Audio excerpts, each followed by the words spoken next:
Hola, ¿qué tal? Soy Iván y en este vídeo te voy a comentar los resultados presentados por la compañía de Nvidia. Nvidia, como sabes, es una empresa que ya he traído al canal y que, como puedes ver tras la presentación de resultados, lleva una caída de aproximadamente el 3%. De hecho, ayer durante la cotización la compañía prácticamente no se había movido, un 0,76%, y luego en post-market, tras esa presentación de resultados, bajó un 3%. Lo curioso es que realmente la compañía ha presentado buenos resultados. De hecho, aquí de forma resumida, si vamos a finanzas, podemos ver cómo han batido tanto las expectativas del mercado y de los analistas en EPS y en ingresos por un 8,66 y con un 5,96, pero en este vídeo por supuesto lo que vamos a ver es esos resultados y si la compañía, por ejemplo, puede ser una inversión interesante a medio y largo plazo, o por el contrario, a lo mejor ahora mismo está algo cara y deberíamos de esperar a que corrija el mercado. Por tanto, como siempre, lo que voy a hacer es irme al Investor Relation, donde, como sabes, aquí están las noticias. Recuerda que para esta compañía es el tercer trimestre del ejercicio fiscal 2025, es decir, que realmente no es 2024 sino 2025, y aquí fíjate que de forma resumida los ingresos trimestrales fueron récord de 35.100 millones, un 17% comparado con el segundo trimestre, es decir, con el trimestre anterior, y un 94% con respecto al trimestre del año pasado, el tercer trimestre del ejercicio fiscal 2024, recuerda que para nosotros 2023. Luego también ingresos récord en el centro de datos, donde realmente fue 30.8 billions o 30.800 millones, un 17% más que el segundo trimestre y un 112% más que el año pasado, cosa que, como ves, es un crecimiento bastante bestia. Aquí además vemos más datos, como por supuesto vemos que los EPS diluidos reportados fueron de 0,78, un 16% de crecimiento en el trimestre anterior y un 111% más que el del año pasado, y las ganancias por acción diluidas, en este caso ajustadas, fueron de 0,81, 19% más que el trimestre anterior y un 103% más que el año pasado. Además, el equipo directivo, más concretamente el CEO, nos dice que la era de la inteligencia artificial está en pleno auge,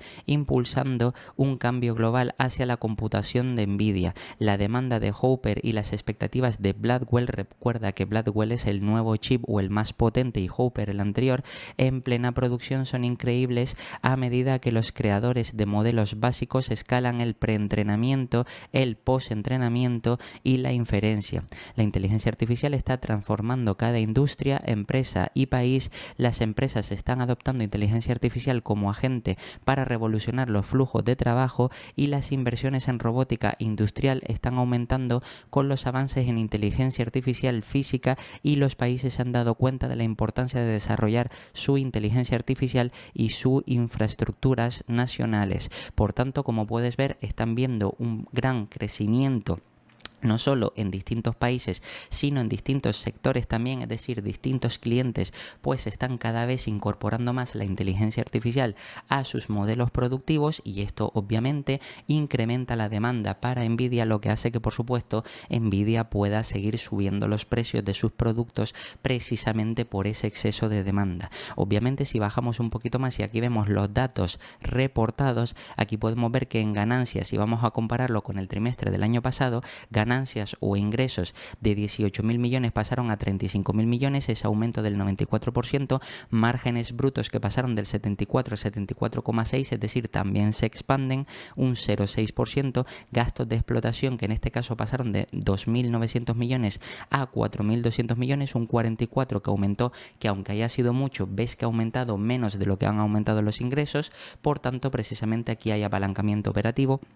Al mismo tiempo, ingresos de explotación, fíjate que pasan de 10.400 a 21.800 millones, es decir, a más del doble, un 110% de crecimiento. Ingresos netos, o en este caso beneficio neto, que pasa de 9.200 millones a 19.300 millones, más del doble también, con un 109% de crecimiento. Y los EPS reportados pasan de 0,37 a 0,78, lo que implica una subida del 111%. Además, de forma ajustada, aquí podemos ver como la compañía también aumenta un 94% los ingresos, un 50% los gastos de explotación, un 111% los ingresos de explotación o beneficio operativo, y los ingresos netos o beneficio neto un 100%, con unos EPS que incrementan un 103%, lo que, como ves, son crecimientos bastante bestias. Y además lo interesante es que la compañía no solo ha batido en ingresos y en beneficios, sino que también, como veremos más adelante, en cuanto a expectativas para el próximo trimestre, trimestre también han dado un guidance algo superior a lo que esperaba el mercado y precisamente por eso vemos que todo es positivo para esta compañía. Además, la compañía nos dice que en cuanto a perspectivas o expectativas para el cuarto trimestre del ejercicio fiscal 2025, espera que los ingresos se sitúen más o menos en los 37.500, 2% arriba, 2% abajo, y fíjate que esto ya es más de lo que han presentado, por ejemplo, tanto ajustado como reportado de 35.000 millones, lo que quiere decir que trimestre sobre trimestre siguen aumentando, lo que quiere decir que siguen teniendo cada vez más demanda. Luego además se espera que los márgenes brutos ajustados y no ajustados o reportados pues sean del 73, 73,5% respectivamente y que más o menos varíen en 50 puntos básicos. Luego se espera que los gastos operativos ajustados y reportados sean del 4,8 y 3,4 billions y también se espera que los ingresos y los gastos restantes, tanto ajustados como reportados en este caso, asciendan aproximadamente a 400 millones de dólares, excluyendo las ganancias y pérdidas de inversiones no afiliadas y valores de capital cotizados en bolsa. Y por supuesto también se espera que la tasa impositiva, en este caso reportado y ajustado, sean del 17,5 y que varía aproximadamente en un 1%. Por tanto, como podemos ver, ya tenemos un guidance que ha sido ligeramente superior a lo que esperaba también el mercado, cosa que como vemos tanto los resultados como también las expectativas de la compañía son claramente positivas. Además, si seguimos bajando para ver un poco más la parte cualitativa del negocio, aquí vemos distintos puntos que es interesante que te lo leas. Yo por supuesto voy a resaltar algunos puntos como por ejemplo que alcanzaron un récord de 30.800 millones, un crecimiento del 17% y 112 en centro de datos, y fíjate que hay puntos interesantes como que se anunció la disponibilidad de instancias impulsadas por inteligencia artificial de Nvidia Hopper H200 a varios servicios en la nube, incluyendo AWS, CoreWeave, también Microsoft Azure y próximamente el cloud de Google y Oracle Cloud Infrastructure, lo que quiere decir que, como ves, siguen todavía la demanda activa de estas grandes empresas. Además, por supuesto, también se lanzó la supercomputadora inteligente soberana más grande de Dinamarca, otro punto a resaltar. Además, presentaron una plataforma que se llama la Nvidia iAerial para proveedores de telecomunicaciones que comenzó a trabajar con T-Mobile, Ericsson y Nokia, entre otras, como puedes ver, para acelerar la comercialización de iRAN. Y también se ha anunciado que SoftBank Corp está construyendo la supercomputadora de inteligencia artificial más poderosa o potente de Japón con la plataforma Nvidia Blackwell y ha probado con éxito la primera red combinada de inteligencia artificial y telecomunicaciones 5G del mundo. Lo que todo esto, como ves, al final hace que la plataforma o todos los productos y también servicios de Nvidia pues sean cada vez más demandados, porque cada vez hay más clientes de distintas partes del mundo que siguen demandando los productos de Nvidia. Por supuesto, aquí hay también más puntos interesantes, como por ejemplo que en la India, Japón e Indonesia se está construyendo infraestructura de inteligencia artificial y otra serie de cosas que todo esto, por supuesto, beneficiará a la compañía. Además, en cuanto al segmento de juegos PC con inteligencia artificial, también podemos ver que, para destacar, los ingresos fueron de 3.300 millones, un 14% más que el trimestre anterior y un 15% más que el año pasado, con los distintos puntos de mejora que ha conseguido la compañía. Luego, en la parte de visualización profesional, los ingresos fueron de 486 millones, un 7% más que el trimestre anterior y un 17% más que el año pasado, con otra serie de puntos importantes y destacados. Y la parte o el segmento de automoción y robótica, los ingresos fueron de 449 millones, un 30% más que el trimestre anterior y un 72% más que el año pasado. También, por supuesto, con otras mejoras, como por ejemplo que Volvo está lanzando el nuevo SUV eléctrico construido sobre computación acelerada de Nvidia, entre otras cosas. Por tanto, como ves, todo esto es positivo para la compañía Nvidia.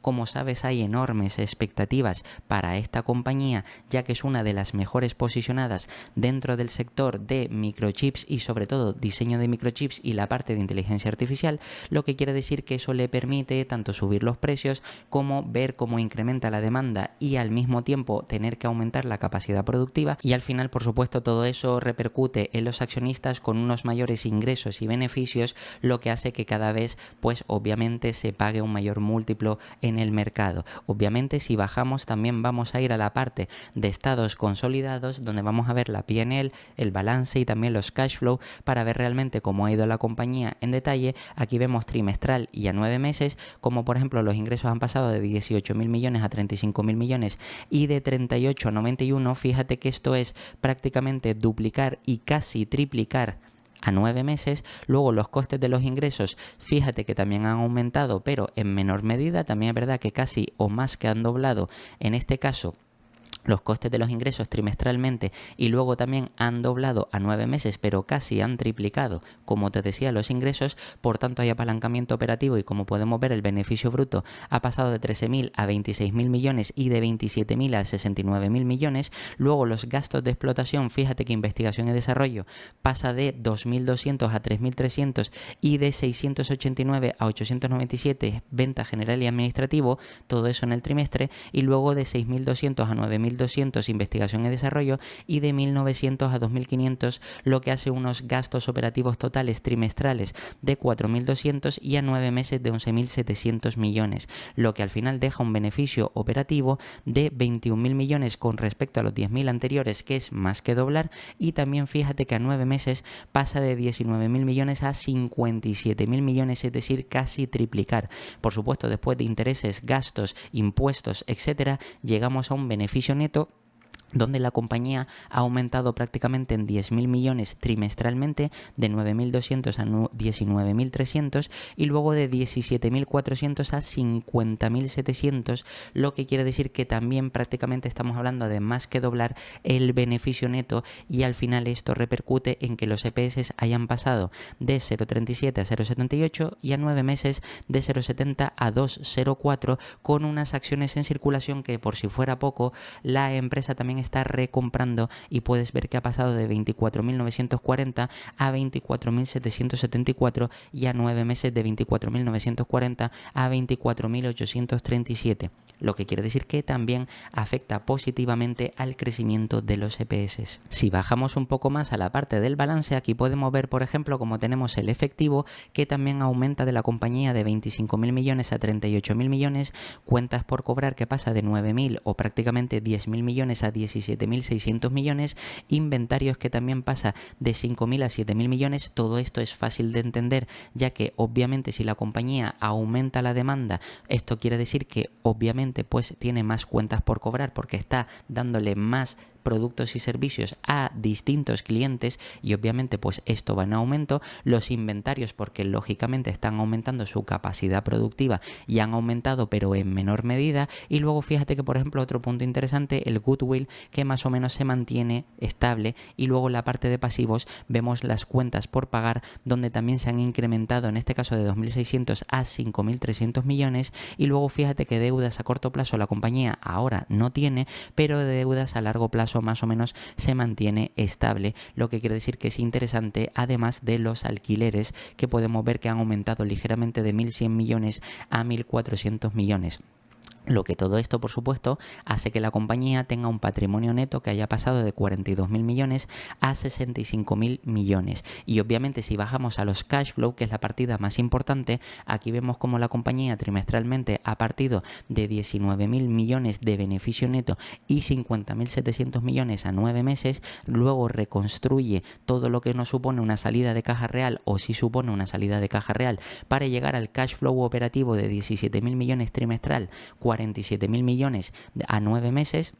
Y luego fíjate que el punto más importante, aquí vemos por ejemplo el CAPEX, que supone poco porque esta compañía es una compañía asset light o de capital ligero, es decir, que no necesita hacer fuertes inversiones en la empresa. Pues fíjate que 813 millones en este caso de CAPEX trimestralmente y 2.100 millones a 9 meses. Y luego si bajamos a la parte de actividades de inversión, podemos destacar por ejemplo que la compañía ha pagado en forma de recompras más del triple, de 3.800 millones a 10.900 millones. Y luego fíjate que a 9 meses pues ha recomprado pues de 6.800 millones, ha pasado a 25.800 millones, lo que quiere decir que también ha destinado prácticamente casi 4 veces más en recompras. Obviamente también hay que entender que la compañía está a un múltiplo exigente, cosa que esto quiere decir que el efecto de recompras no tiene tanto efecto positivo, pero aún así sí es interesante ver cómo la compañía va retirando acciones en circulación valorización, lo que quiere decir que nos afecta positivamente a los accionistas. Por supuesto, también aquí vemos que han reembolsado a 9 meses una deuda, como podemos ver, es decir, que han devuelto deuda 1.200 millones, pero este trimestre no. Y luego fíjate que pagos relacionados con impuestos han pagado este trimestre 1.600 millones y 5.000 millones que ya van pagados a lo largo de 9 meses. Dividendos que prácticamente podríamos considerar que esta compañía los paga de forma simbólica. También es verdad que es importante entender que esta compañía, ya que tiene que invertir en mejorar su infraestructura, evidentemente poco porque el CAPEX es bajo, pero también por supuesto aportar valor a los accionistas recomprando acciones y otra serie de cosas. Por tanto, el dividendo, digamos que podría ser simbólico, pero que ha sido a 9 meses 589 millones y luego 245 en este trimestre, y todo esto ha hecho que a la compañía le terminen sobrando 536 millones y 1.800 millones a 9 meses, lo que quiere decir que al inicio del periodo había empezado con 8.500 millones y ha terminado con 9.100 millones, y a 9 meses han pasado de 7.200 millones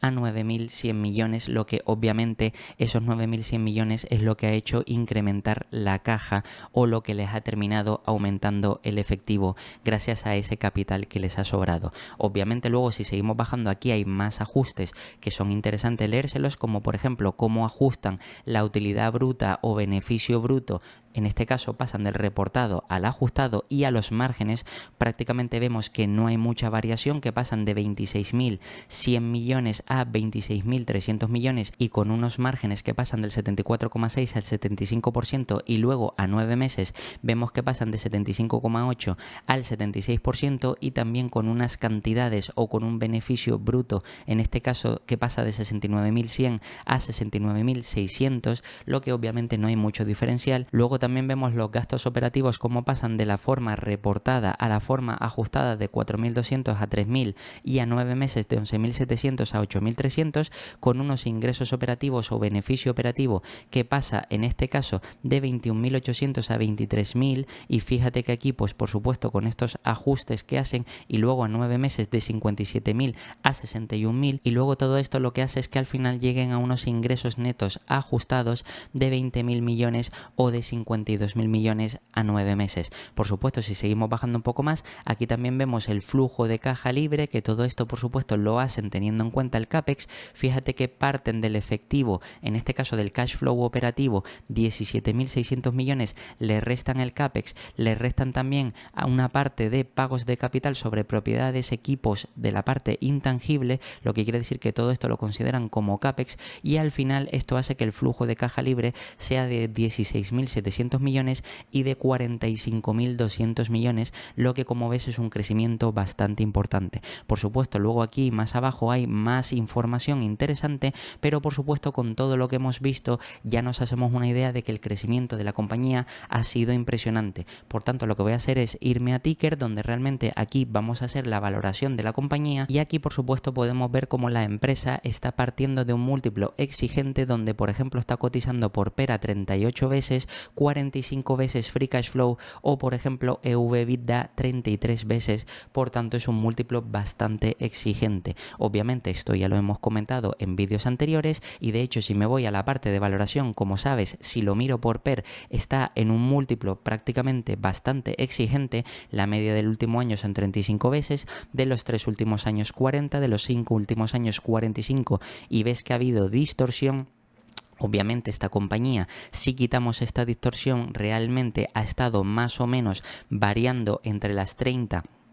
y 50 veces, como puedes ver, pero realmente digamos que por el crecimiento tan grande que ha tenido, incluso el mercado ha estado dispuesto de media a pagar entre 30 y 40 veces, más o menos podríamos situarla en un rango medio de 35 veces múltiplo PER. ¿Qué es lo que pasa? Que ahora mismo obviamente está por encima de ese múltiplo, y aún así es un múltiplo exigente, 38 veces PER. Por tanto, digamos que debemos ser un poco más conservadores, porque como ya te he explicado en el canal, canal, esta compañía es una compañía que pertenece a un sector o una industria cíclica, y aunque ahora mismo es verdad que tiene mucha demanda, no solo por las grandes compañías, sino otro tipo de empresas más medianas y pequeñas, y otros sectores están también demandando Nvidia para tener los mejores productos para inteligencia artificial, pues obviamente todo esto durante una serie de años habrá mucha demanda, pero cuando ya digamos que todas esas compañías hayan invertido en la infraestructura necesaria para esa inteligencia artificial,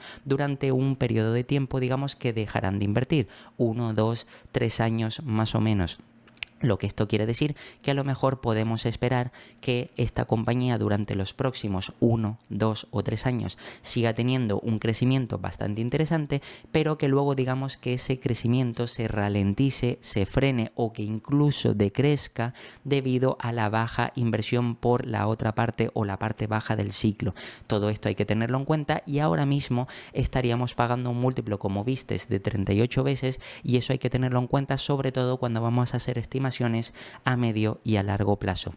Entonces lo que voy a hacer es irme a la parte de estimaciones, y como sabes, fíjate que aquí los analistas, por ejemplo, proyectan, recuerda que estamos viendo el ejercicio fiscal 2025, 2024 fue 2023 para nosotros, por tanto este 2024, que sería 2025, se espera que la compañía crezca un 107, luego el año que viene 2025, 2026 para la compañía un 46, luego un 18, luego un 7 y luego un 3. Si te fijas, realmente estas estimaciones son bastante bajas porque digamos que esta compañía, mirando el histórico, vemos que aproximadamente cada 2 o 3 años suelen tener correcciones, como puedes ver, por ejemplo, 2023, ves que prácticamente está todo en rojo, es decir, de crecimiento, 2020 también por supuesto por la pandemia, pero si vamos más atrás, vemos que realmente han habido años, mira aquí 2 años o 3 años seguidos buenos, luego uno negativo, uno positivo, uno negativo, otro con algunas partes negativas, otro positivo, es decir, que claramente estamos en un sector cíclico donde esta compañía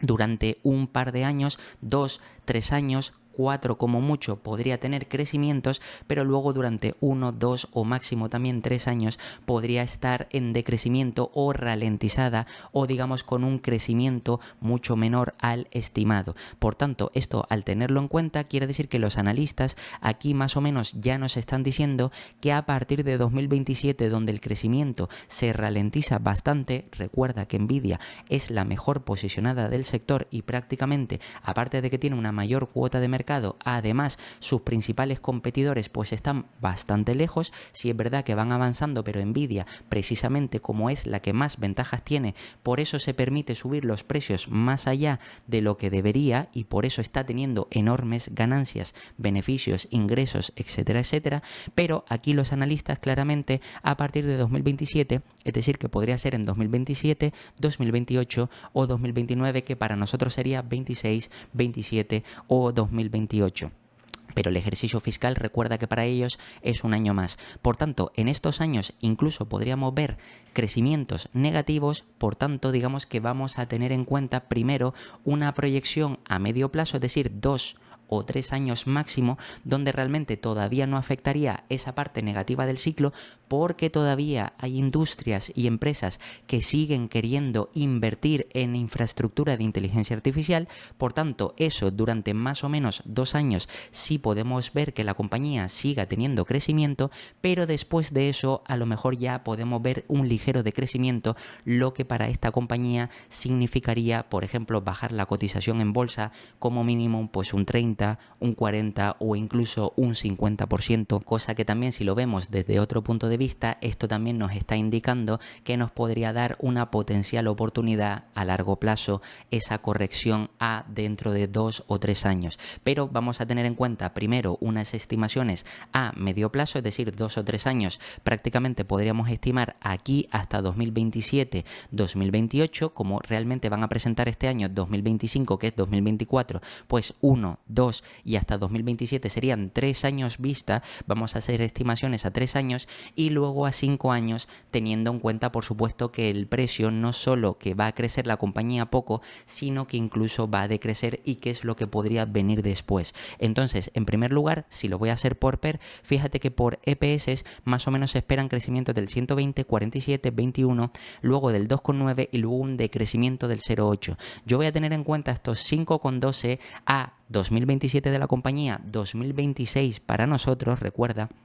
Entonces me voy a ir aquí a la calculadora y voy a tener en cuenta con la calculadora que como todavía va a haber crecimiento, creo que 35 veces es un múltiplo apropiado para esta compañía. Recuerda que solo hasta 2027, 2026 para nosotros. Por tanto, si esto lo multiplico por los 5,12, esto quiere decir que el precio objetivo serían 179 y la compañía está en 145. Como ves, a 3 años, es decir, prácticamente estamos terminando el 2025 de la compañía y quedaría el 26 y el 27, por tanto 2 años completos y un poquito, prácticamente el upside pasar de 145 a los 179 te puede parecer poco, pero como ya te he comentado, la compañía está partiendo de un múltiplo exigente. A pesar de eso, la compañía, como vemos, nos dejaría un upside pequeño pero interesante. Ahora bien, si también tenemos en cuenta que en estos 3 años, como sabes que el mercado intenta anticiparse y en vez de pagar 35 veces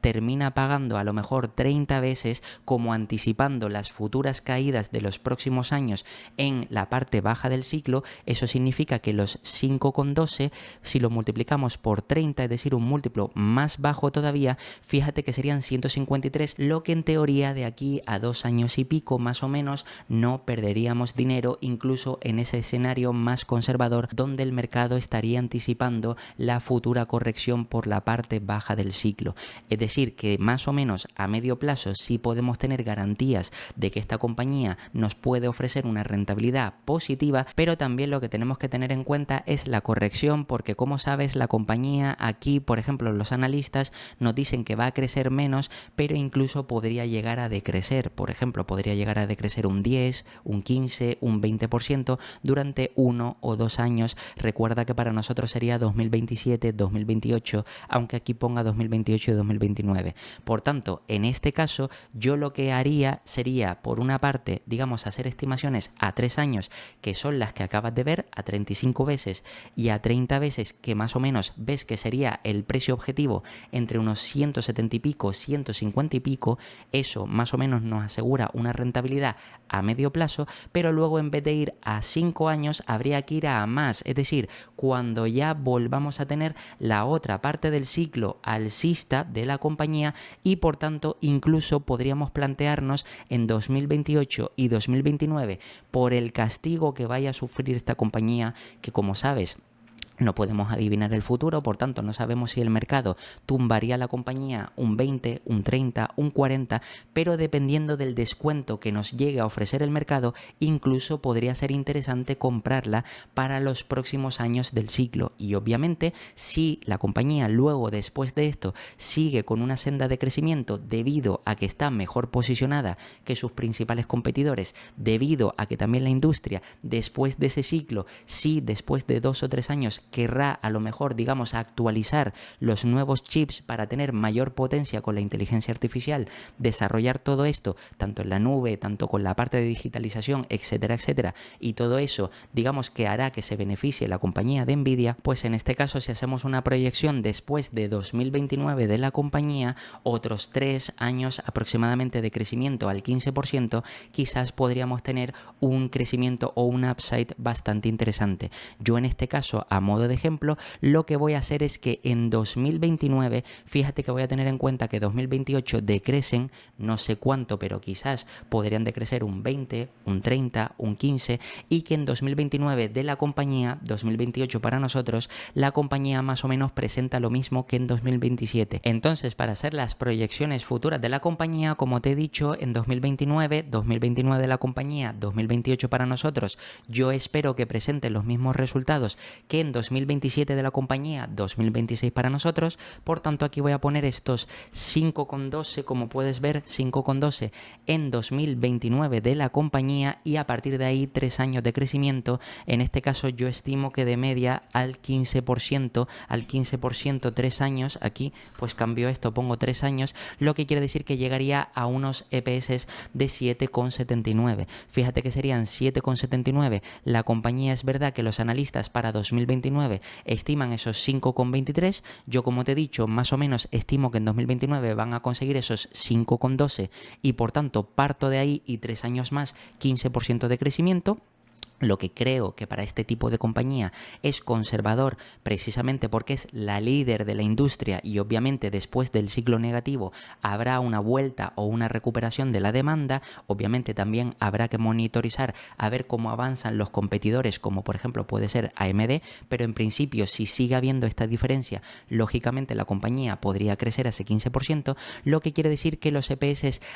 en este caso 3 años más, pues sería 2030, 2031, 2032, pues sería de 7,79. 2032 de la empresa, 2031 para nosotros. Lo que esto quiere decir que estos 7,79, si me voy aquí a la calculadora, pues 7,79, y fíjate que como el crecimiento ya no sería tan grande como está siendo ahora, creo que 35 veces no las merecería. Por tanto, le voy a asignar 30 veces para ese entonces, donde la compañía, que ya es una compañía grande, reconocida y que está teniendo crecimiento del 15%, 30 veces me parece razonable. Esto quiere decir que el precio objetivo sería a 2031 de nosotros de 233 y la compañía ahora mismo estaría cotizando a 145. Por tanto, como ves, el crecimiento para esta compañía o el upside que podemos esperar no es tan grande. Sin embargo, aquí tengo que hacer un pequeño inciso, y es qué ventaja podemos sacar una vez, digamos, el mercado castigue a la compañía en el ciclo negativo. Es decir, que si en vez de que termine cumpliéndose las estimaciones de los analistas, o lo que te he comentado yo, de que la compañía en 2028 de la empresa baje los ingresos y luego en 2029 presente lo mismo que en 2027 de la compañía, 2026 para nosotros, obviamente el múltiplo que se pagará o el que pagará el mercado no será el mismo que el que está pagando ahora. Si ese múltiplo, por ejemplo, pasa de 39 veces a 25 veces o a 20 veces, quiere decir que ahora mismo, digamos que la compañía la podríamos comprar con un margen de seguridad mucho mayor. En este caso, si vamos aquí y ahora mismo la compañía estaría cotizando a 145 a 39 veces PER, imagínate lo que sería comprarla, por ejemplo, a 25 veces o a 20 veces si el mercado te la tumba un 30, un 40 o un 50%, dependiendo de lo que considere en ese momento. Por tanto, desde los precios actuales de 145 hasta los precios objetivos a 2031 para nosotros, parece que no hay mucho upside. Sin embargo, si este precio baja precisamente por esa parte del ciclo negativa hasta los 100, 110, 98, 95, pues obviamente a partir de ahí sí sería una inversión interesante, ya que nuestra rentabilidad, como ves, sería duplicar a 5 años vista después de la corrección. Recuerda que, como te dije, 2 años aproximadamente de corrección más 3 de crecimiento al 15%, eso nos daría estos 233 y por tanto podría ser una inversión interesante a largo plazo. Y nada, esto ha sido todo sobre los resultados de Nvidia, y como siempre te voy a dejar aquí 2 vídeos para que sigas aprendiendo. Te puedes suscribir y dejarme un comentario, y nada, nos vemos el próximo.